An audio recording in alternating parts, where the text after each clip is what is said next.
ለምንወደው ሰው የምንሰጠው ብቸኛው ስጦታ ምን እንደሆነ ታውቃላችሁ? ምንድን ነው? ጊዜ።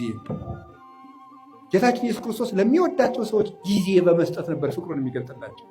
ምቹ ጊዜ ለብቻቸው ይሰጣቸው ነበር።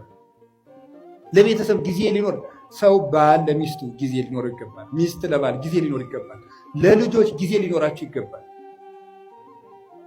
ጊዜ እዚያ ውስጥ ጊዜ ከሌላችሁ እንደ ነፍሰ ገዳይ ናቸው።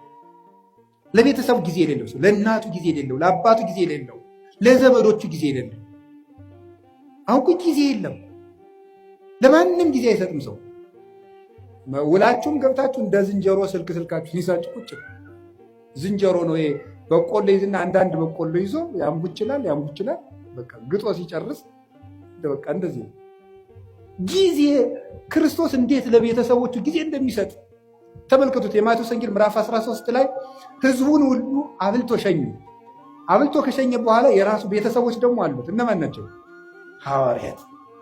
እነሱን ከሸኘ ከኋላ እቤት ገብቶ ደግሞ ለእነሱ ጊዜ ሰጣቸው። ተርጉምልን የቅድሙን አሉት። ተረጉምላቸው። ዘሩ እንዲህ ነው፣ በመንገድ ላይ የወደቀው እንደዚህ ነው፣ ቶሎ የደረቀው ዘር ይሄ ነው፣ ፈጥነው የሚሰሙ ናቸው። ይሄ በመንገድ ላይ የወደቀው ዘርና ወፍ የለቀመው ደግሞ ቃለ እግዚአብሔር እየሰማ ወዲያው የሚረሳው ነው። ይሄ ወዲያው በቅሎ ወዲያው ደግሞ የደረቀው ይሄ ወዲያው ሰምቶ በስሜት የሚጠፋው ነው። በቅሎ እሾህ ያሰረው ደግሞ እሾህ አንቆ ያስቀረው ዘር ደግሞ ሰምቶ ጽድቅ እሰራለሁ ስል የሀብት ፍቅርና የዓለም ፍቅር ያሰረው ሰው ነው። በመልካም ዘር ላይ መሬት ላይ የወደቀው ደግሞ ይሄ በመልካም ልብ ላይ የወደቀው ቃለ እግዚአብሔር ነው አለና ለቤተሰቦቹ ጊዜ ሰጣቸው። ክርስቶስ ለ5000 ሕዝብም ጊዜ ሰጠ፣ ለቤተሰቦቹም ጊዜ ሰጠ። ስራ ይበዛብኛል ስብሰባውዬ ነው የሚባል ያ አይሰራም። ክርስቶስም ስብሰባ ውሎ ለቤተሰቦቹ ጊዜ ይሰጥ ነበር። ብቻቸውን ማውራት ለሚፈልጉ ጊዜ ይሰጣቸው ነበረ ጌታችን ኢየሱስ ክርስቶስ። ዮሐንስ ወንጌል ምዕራፍ 4 ላይ ያቺ ውሃ ቀጅ ሴት ጊዜ ያስፈልጋት ነበር። ጌታ ምንድን ያደርጋት? ጊዜ ሰጣት። ለዚያው ምቹ ጊዜ። ከሰው መሃል ብታወራ የምታፍርበት ገመና ስለነበራት በስልት ሐዋርያት በራባቸው ሰዓት፣ እሷም ደግሞ ውሃ ለመቅዳት በምትመጣበት ሰዓት ሐዋርያትን ሂዱና ምሳ ገዝታችሁ ከተማ ኑ አሉ።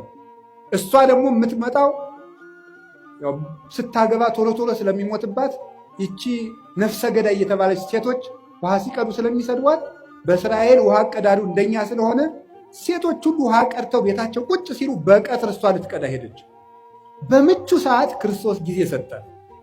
በቀትር ሰዓት ወጓን ሁሉ አዳመጣል። በደንብ አድርጎ ነው ያዳመጣል። እንዲሁ ይገርማል።